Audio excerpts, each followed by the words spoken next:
É 1983. Uma mulher que passou 30 anos fazendo o Brasil inteiro sorrir acorda numa manhã comum, pega o telefone e ouve do outro lado o silêncio que muda tudo. Não foi uma reunião. Não foi uma conversa honesta. Não foi nada que se pareça com o respeito que uma mulher da dimensão dela merecia receber. Foi o silêncio frio, calculado, da forma que as pessoas poderosas usam quando querem se livrar de alguém sem deixar marcas visíveis. Sem impressão digital. Sem prova concreta. Apenas o silêncio, que diz tudo sem precisar dizer nada. Ela tem 54 anos. 54 anos de uma mulher que construiu com as próprias mãos, com a própria voz, com a própria risada, aquela risada que o Brasil inteiro reconhecia antes mesmo de ver o rosto, uma das carreiras mais longas e mais amadas que a televisão brasileira já produziu. Uma mulher que entrou na sala de cada família brasileira como se fosse da família. Que fez o Brasil chorar de emoção e de alegria ao mesmo tempo. Que teve a capacidade rara e quase impossível de ser amada simultaneamente pelas avós e pelas netas, pelos homens e pelas mulheres, pelos ricos e pelos pobres. E a Globo a descartou. Não de uma vez. Não com honestidade. Com a crueldade específica dos que têm poder demais e prestação de contas de menos.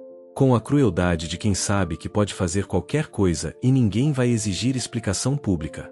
O que você vai descobrir hoje vai mudar permanentemente o que você achava que sabia sobre Hebe Camargo. Não a lenda. Não o ícone. A pessoa. A mulher por trás da risada. O que ela carregou. O que foi feito com ela. E o que a Globo nunca assumiu, nunca explicou e nunca vai explicar voluntariamente. Guarda essa imagem. 54 anos. Uma mulher ao telefone. O silêncio do outro lado. Vai precisar dela para entender tudo que vem depois. Hoje você vai descobrir 5 coisas que mudam completamente o que você achava que sabia sobre Hebe Camargo. Primeiro, quem era realmente a menina que nasceu em Tietê em 1929? Não a apresentadora. A pessoa. A criança com uma fome de palco que o interior de São Paulo era pequeno demais para conter. A mulher que se formou antes de ter espaço para ser formada. Segundo, como a Globo construiu Hebe e depois destruiu Hebe. Os bastidores que a emissora nunca quis que o Brasil soubesse. As decisões que foram tomadas. Por quem? Com que objetivo? E por que isso nunca virou escândalo da forma que deveria ter virado? Terceiro, o filho. Marcelo.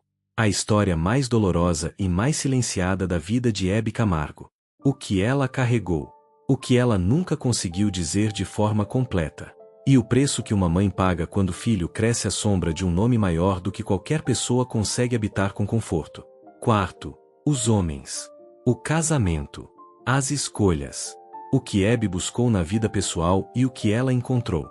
E por que uma mulher com tanto amor para dar passou tantos anos dando esse amor ao público antes de conseguir dar a si mesma. Quinto, os últimos anos. O que realmente aconteceu quando as câmeras se apagaram.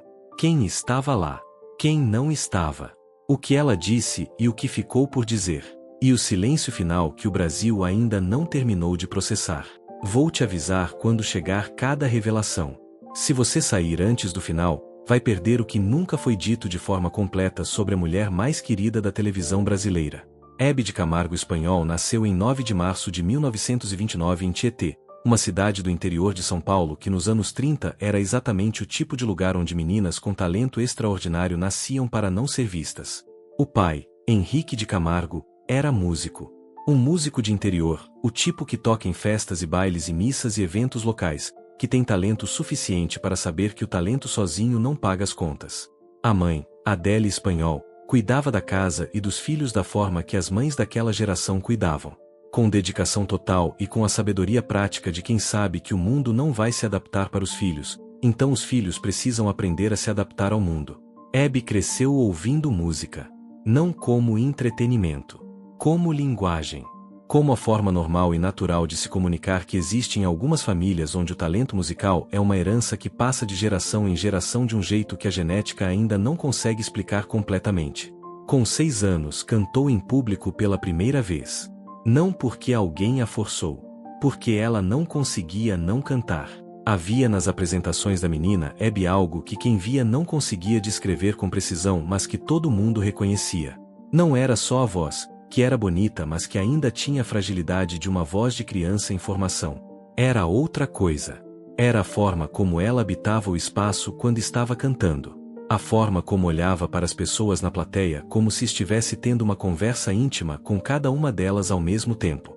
Como se o palco não fosse um lugar de performance, mas um lugar de encontro.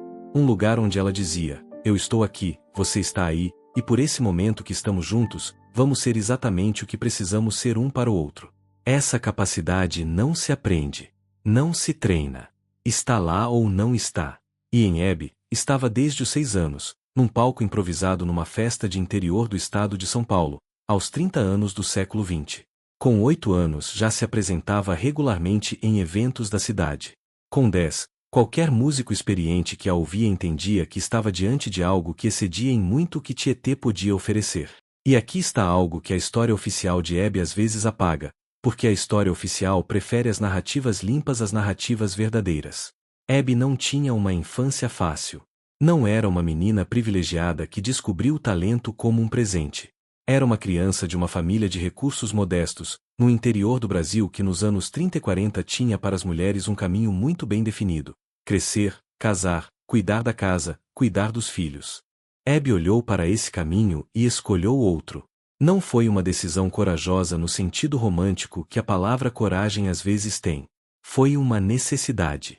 Ela não conseguia imaginar uma vida onde não houvesse palco, onde não houvesse público, onde não houvesse esse encontro específico entre a voz dela e as pessoas que estavam do outro lado. Era como pedir para ela respirar menos. Ela simplesmente não conseguia. Então, quando chegou a hora de fazer escolhas, ela escolheu o palco. Mesmo sem saber exatamente o que isso significava. Mesmo sem ter como prever o que viria a seguir. Com 15 anos foi para São Paulo. A cidade grande. O lugar onde as coisas aconteciam.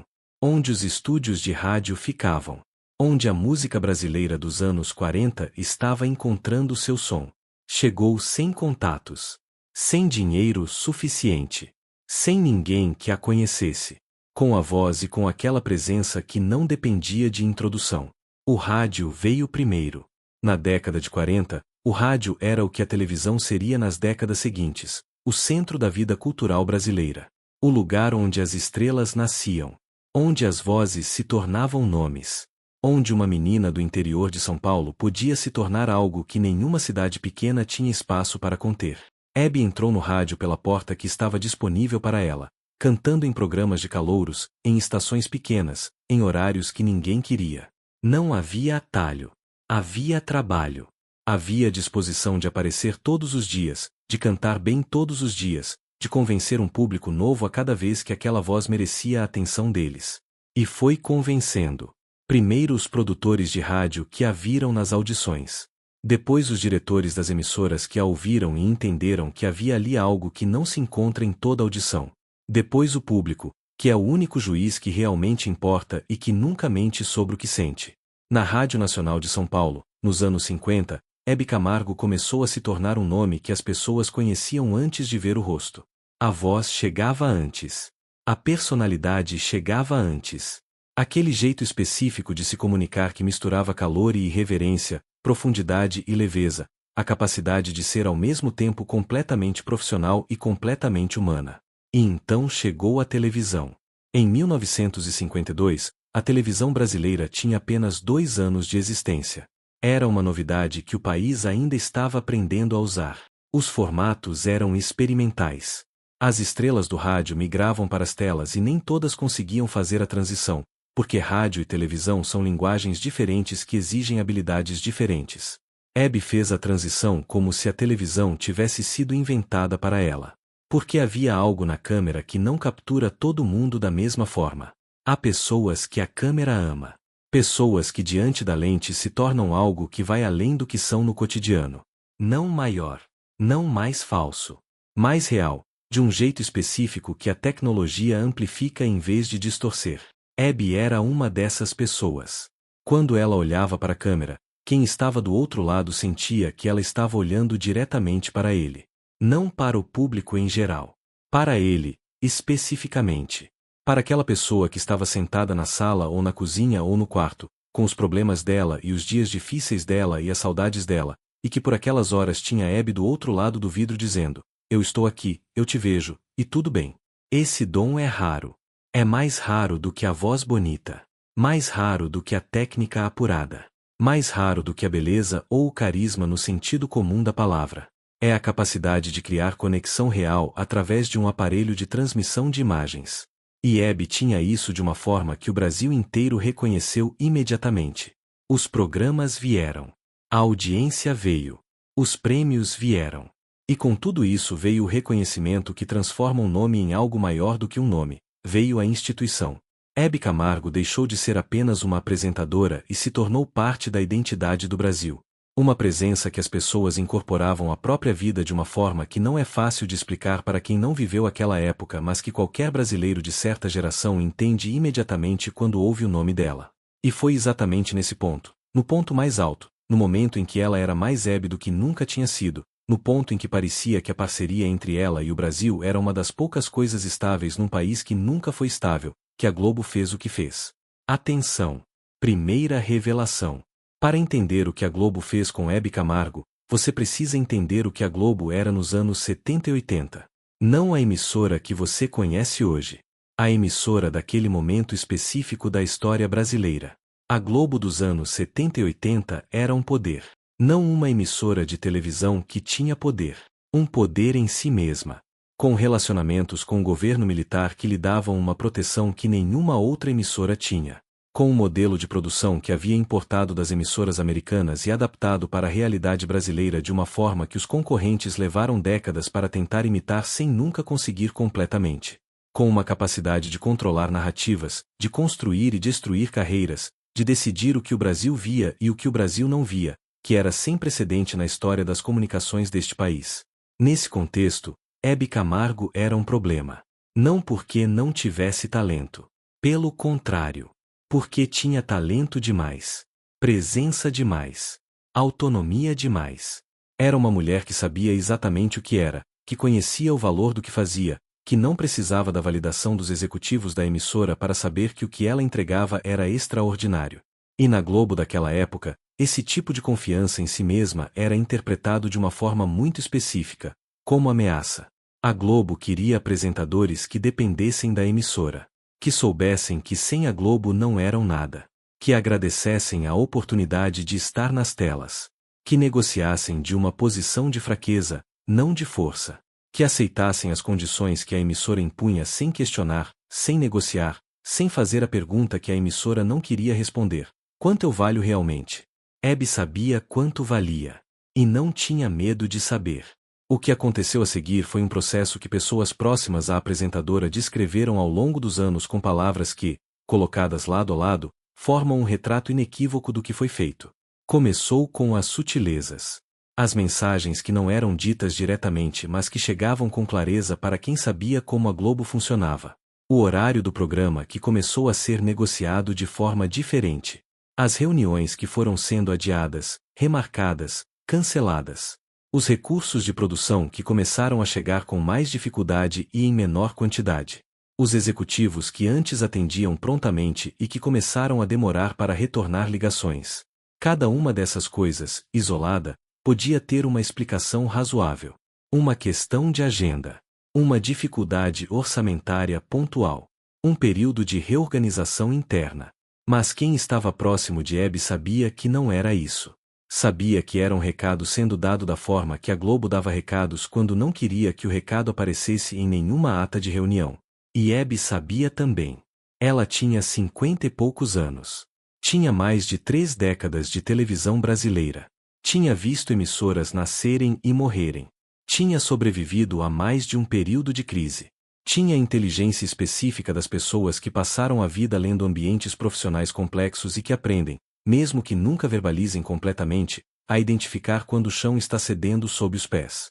O que ela fez com esse conhecimento é uma das partes da história que mais dói de analisar. Porque Hebe, que no palco era uma força da natureza, que em frente às câmeras era capaz de segurar uma entrevista, um programa, uma audiência, com uma competência que fazia parecer fácil o que era extraordinariamente difícil, fora do palco tinha uma vulnerabilidade que o Brasil raramente viu mas que estava lá, em cada pessoa próxima que a conheceu de verdade. Ela queria que ficasse. Queria que a relação com a Globo fosse o que parecia ser, uma parceria entre a emissora e a maior apresentadora do país, construída sobre décadas de trabalho e de audiência e de confiança mútua. Mas não era isso. Nunca tinha sido isso. E quando finalmente ficou claro que não era isso, Hebe teve que processar não apenas a perda do espaço profissional mais importante da sua carreira, mas a perda da ilusão de que aquele espaço tinha sido construído sobre algo mais sólido do que o interesse da emissora. Pessoas próximas a ela descreveram esse período com palavras cuidadosas, a forma que se usa quando a dor é grande demais para ser descrita de forma direta. Disseram que ela ficou diferente, que havia algo que mudou, que a risada, que sempre tinha sido genuína, passou a ter nesses momentos particulares um esforço que ela não conseguia esconder completamente de quem a conhecia bem. A Globo nunca deu uma explicação pública que fosse honesta sobre o que aconteceu. Nunca assumiu o que foi feito. E o Brasil, que estava habituado a ver Hebe na tela e que não tinha acesso aos bastidores, não soube o que estava acontecendo até que já estava feito. Mas há algo que precisa ser dito com clareza, algo que o Brasil precisa entender sobre esse momento específico da história da televisão brasileira. O que a Globo fez com Hebe Camargo não foi apenas injusto.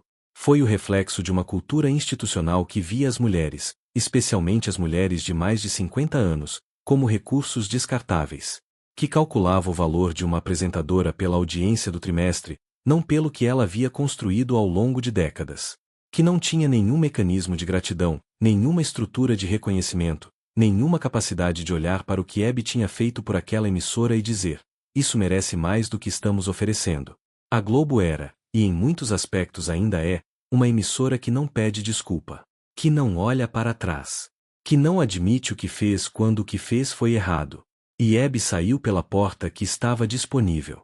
Quando Silvio Santos estendeu a mão, era 1983. E Hebe Camargo tinha 54 anos. Pensa no que isso significa. 54 anos. Numa televisão que descartava mulheres aos 40. Num Brasil que ainda estava aprendendo o que era a indústria do entretenimento e que importava dos Estados Unidos não apenas os formatos de programa mas também o preconceito específico contra mulheres mais velhas na tela. Silvio Santos via algo diferente. Silvio Santos, que era e é uma das mentes mais inteligentes que o entretenimento brasileiro já produziu, viu o que a Globo não quis ver, que o que Hebe tinha não diminuía com a idade. Que a conexão que ela criava com o público não dependia de quantos anos tinha. Que havia no Brasil inteiro um público que amava a Hebe de um jeito que não se cria com meses de investimento em marketing mas que se constrói ao longo de décadas de presença genuína, e que esse público ia onde Hebe fosse. E foi. No SBT, Hebe Camargo construiu uma segunda carreira que rivalizava com a primeira. Não era a Hebe da Globo. Era uma Hebe diferente, com mais liberdade, com mais espaço para ser exatamente o que era sem os filtros e os controles que a Globo impunha. Uma Hebe que, paradoxalmente, era mais ela mesma depois dos 54 anos do que tinha conseguido ser nos anos em que estava no topo da emissora mais poderosa do país. E aqui está algo que o Brasil raramente para analisar, porque a narrativa da segunda chance é mais confortável do que a narrativa mais complexa que existe por baixo dela. Hebe não precisava de uma segunda chance. Hebe precisava de uma primeira oportunidade de trabalhar em condições que respeitassem o que ela era. O que o SBT deu não foi uma recuperação de algo que havia sido perdido. Foi a revelação do que tinha sido suprimido. Do que a Globo, com toda sua estrutura de controle, havia impedido que aparecesse completamente. No SBT, Hebe entrevistou de um jeito diferente. Mais livre. Mais improvisado. Mais disposta a ir para os lugares que a conversa pedia ir mesmo que não fosse o lugar que o roteiro previa. Mais disposta a dizer as coisas como pensava, a discordar quando discordava, a rir quando achava graça mesmo que a situação pedisse seriedade. Era a Hebe que sempre tinha estado lá, que a Globo havia formatado para caber dentro de um espaço que a Globo controlava. As audiências confirmavam o que qualquer pessoa que assistia já sentia. O público não tinha abandonado Hebe quando a Globo a abandonou. O público a seguiu. Porque o que o público amava em Hebe não era a Globo. Era a Hebe. Mas por baixo de tudo isso, por baixo do sucesso renovado, da audiência, dos prêmios, da confirmação pública de que havia sido um erro descartá-la, havia algo que o Brasil não via.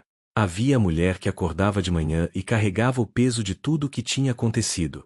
que tinha a inteligência e a memória necessárias para saber exatamente o que tinha sido feito e por quem, que sorria para as câmeras com a competência de quem passou décadas transformando a dor em entretenimento e que sabia fazer isso melhor do que qualquer um. Atenção! Segunda revelação. Marcelo de Camargo Borges nasceu em 18 de fevereiro de 1961. Filho de Hebe Camargo e de Léo Borges, seu primeiro marido. Cresceu sendo filho de Hebe Camargo num Brasil que amava Hebe Camargo de uma forma que não deixava espaço para que Marcelo fosse apenas Marcelo. Pensa no que isso significa concretamente. Significa que a mãe não estava em casa nas noites de programa. E havia muitas noites de programa. Significa que quando a mãe estava em casa, o telefone tocava, as pessoas precisavam dela, o mundo que girava em torno da sua carreira continuava girando mesmo dentro de casa. Significa que crescer com Hebe como mãe era crescer ao lado de alguém que pertencia ao Brasil de um jeito que reduzia o espaço que sobrava para pertencer apenas a ele. Hebe amava Marcelo. Isso não está em questão. O amor estava lá, profundo e genuíno, a forma de amor que as mães que conheceram a ausência do próprio pai sentem pelos filhos de uma forma que às vezes é tão intensa que não cabe nos formatos normais de expressão. Mas amor e presença não são a mesma coisa. E Hebe, que dava presença ao Brasil inteiro, teve dificuldade de dar ao filho a presença específica que ele precisava. Não porque não quisesse. Porque o custo de ser quem ela era esse. Porque a indústria que a havia feito famosa não parava para que ela pudesse ser mãe. Porque ninguém construiu um sistema que permitisse que ela fosse as duas coisas completamente ao mesmo tempo. E Marcelo cresceu carregando o peso de um nome que o Brasil inteiro reconhecia antes de reconhecer a ele. Cresceu sendo apresentado como o filho de Hebe antes de ser apresentado como Marcelo. Cresceu com a expectativa implícita de que havia algo que ele deveria ser ou fazer ou tornar-se que estivesse à altura do legado da mãe. Não há forma simples de crescer assim. Não há manual para ser filho de uma lenda em vida. Marcelo passou por momentos difíceis que foram publicamente conhecidos. Questões pessoais que entraram nos holofotes de uma forma que ele não escolheu e que acontecem com uma frequência particular para os filhos de pessoas muito famosas, porque o holofote que ilumina os pais também ilumina os filhos, mesmo quando os filhos não pediram para estar nessa luz. Hebe falou sobre Marcelo em entrevistas com aquele cuidado específico das mães que amam muito e que carregam alguma coisa que sabem que não conseguiram dar da forma que queriam. Não havia acusação. Havia amor. E havia, por baixo do amor, algo mais complexo. Uma consciência de que havia espaço entre o que ela havia querido ser como mãe e o que havia conseguido ser. Que esse espaço tinha um custo. Que o custo estava sendo pago de formas que ela acompanhava com uma angústia que a câmera às vezes capturava antes que ela tivesse tempo de cobrir com a risada. Há entrevistas de Hebe sobre Marcelo que são impossíveis de assistir sem sentir o peso de tudo que não está sendo dito. O que está sendo dito é bonito. É o amor de mãe na sua forma mais limpa. Mas o que não está sendo dito é igualmente presente, igualmente real, e fala de uma dor particular que as mães que amam muito e que estiveram ausentes de formas que não escolheram completamente carregam de um jeito que não tem nome exato. Marcelo cresceu. Construiu a própria vida. Fez as próprias escolhas. Tornou-se adulto da forma que todos nos tornamos adultos, com as ferramentas que temos disponíveis, com as cicatrizes que carregamos, com o amor que recebemos na forma que conseguimos receber. E a pergunta que o Brasil nunca fez de forma completa, a pergunta que fica no ar depois de tudo que se sabe sobre a vida de Hebe, é se havia algo que poderia ter sido diferente se o sistema em que ela trabalhava tivesse sido construído de uma forma que não exigisse tudo dela o tempo todo sem deixar nada para o que ficava em casa. Não há resposta simples para isso. Há uma realidade complexa que diz algo sobre o que a televisão brasileira exigia das mulheres que escolhiam carreiras nessa indústria. E sobre o preço invisível que esse custo tinha para as pessoas que viviam ao lado dessas mulheres. Atenção! Terceira revelação. Hebe Camargo foi casada 3 vezes.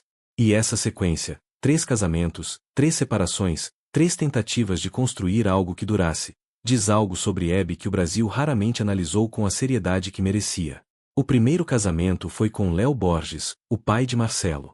Casaram-se jovens, na forma que os jovens de determinada geração casavam, com a urgência de quem quer construir uma vida antes de entender completamente o que é uma vida.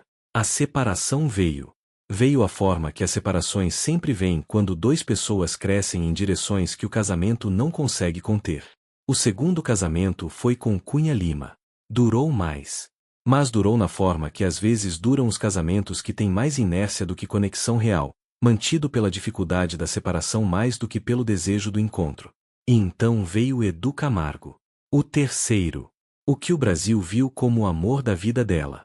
O que ela apresentou publicamente com uma abertura que era incomum para Hebe, que era uma pessoa que guardava a vida privada com uma competência que correspondia à sua competência profissional.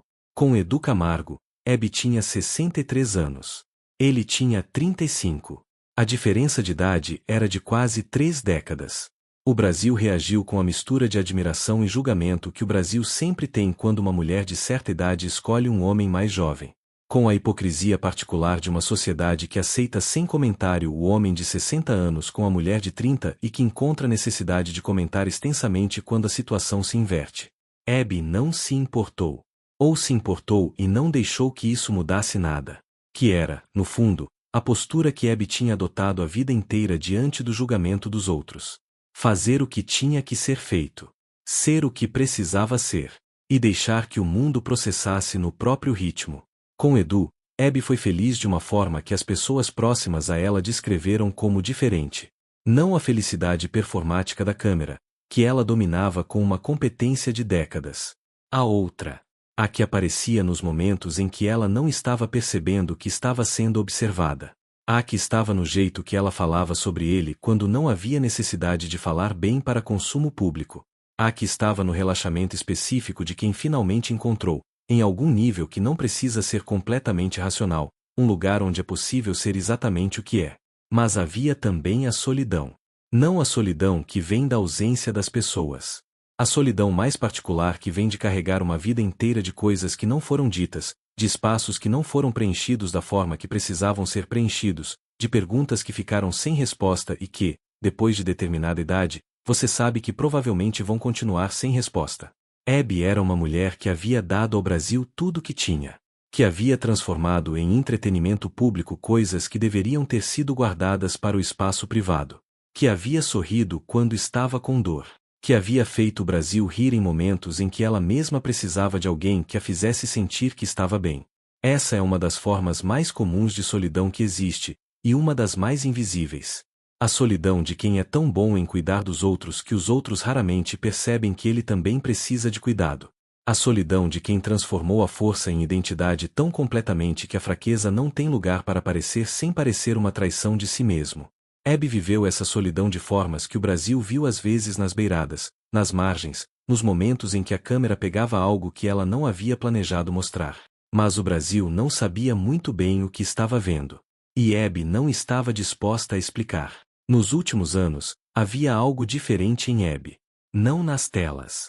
Nas telas ela continuava sendo Hebe com uma consistência que era em si mesma uma forma de arte. A risada estava lá. A presença estava lá. A capacidade de fazer qualquer entrevista virar uma conversa de verdade, de encontrar o momento humano em qualquer convidado, de criar conexão em tempo real diante das câmeras. Tudo isso estava lá. Mas fora das câmeras havia um cansaço. Não o cansaço físico que qualquer pessoa de 80 anos teria depois de mais de 6 décadas de trabalho intenso. Algo além disso. O cansaço de quem carregou muito. De quem deu muito. De quem sabe, em algum nível que não precisa ser completamente consciente para ser completamente real, que não recebeu de volta na mesma proporção que deu. As internações começaram. E Hebe fez com elas o que havia feito com todos os momentos difíceis da vida. Minimizou publicamente, manteve a postura, não permitiu que o mundo visse mais do que ela queria que vissem. Mas as pessoas que estavam próximas viam. Viam o esforço que havia por trás da facilidade aparente. Viam o quanto a energia que parecia natural demandava de um corpo que estava décadas entregando mais do que qualquer corpo foi projetado para entregar de forma sustentável. Viam o preço que estava sendo pago em privado pelo que era apresentado em público como se custasse nada. E havia outra coisa que acontecia em silêncio nesse período. Uma revisão interna, o tipo que acontece quando a vida desacelera o suficiente para que as perguntas que foram adiadas por décadas de trabalho intenso encontrem finalmente espaço para aparecer. Hebe, que havia transformado o trabalho em identidade tão completamente que em muitos momentos parecia que o trabalho era ela e ela era o trabalho, começava a se perguntar o que havia do outro lado dessa identidade. O que sobrava quando as câmeras se apagavam. Quem ela era quando não estava sendo Hebe.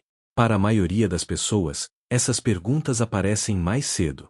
Há tempo de respondê-las, de ajustar, de construir algo que não dependa completamente da identidade profissional.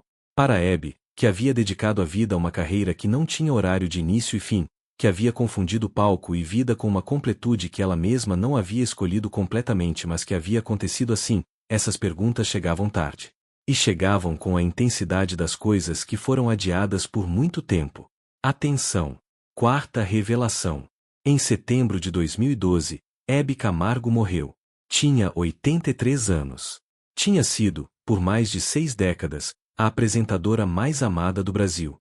Tinha construído uma carreira que não tem precedente na história da televisão brasileira, não pelo tamanho do cachê ou pela audiência do pico, mas pela consistência, pela longevidade, pela capacidade de atravessar gerações inteiras e continuar sendo relevante, amada, presente. E o que a Globo fez? Fez o que as emissoras fazem quando morre alguém que foi grande o suficiente para que ignorar seria impossível. Produziu matérias. Veiculou arquivos. Falou de legado. Usou imagens de uma mulher que havia descartado quase 30 anos antes como se aquelas imagens fossem um patrimônio que pertencia à emissora, não à mulher. Não houve reconhecimento real do que havia sido feito. Não houve uma palavra honesta sobre os anos em que a emissora havia tratado a maior apresentadora do país como um inconveniente a ser administrado. Não houve um erramos que precisava ser dito e que não foi dito porque a Globo não tem esse gesto no seu repertório institucional. E o Brasil assistiu às homenagens. Porque estava de luto. Porque Abby merecia as homenagens. Porque o amor que o Brasil sentia por ela era genuíno independente de onde as homenagens vinham. Mas há perguntas que ficaram sem resposta. Que continuam sem resposta. Que a Globo nunca vai responder voluntariamente porque respondê-las seria admitir algo que a Globo não está disposta a admitir. O que exatamente aconteceu nos bastidores do afastamento de Abby? Quais conversas foram tidas entre os executivos da emissora? Quais foram os critérios reais, não os critérios declarados, os reais, que levaram à decisão de reduzir e eventualmente eliminar o espaço de uma apresentadora que havia dado à Globo décadas de audiência e de prestígio? Houve alguém dentro da emissora que disse que aquilo estava errado? Que defendeu Abby? Que tentou mudar o resultado? Não sabemos. Provavelmente nunca vamos saber completamente. Porque as conversas que acontecem nos andares executivos das grandes emissoras de televisão brasileira não são conversas que chegam ao público.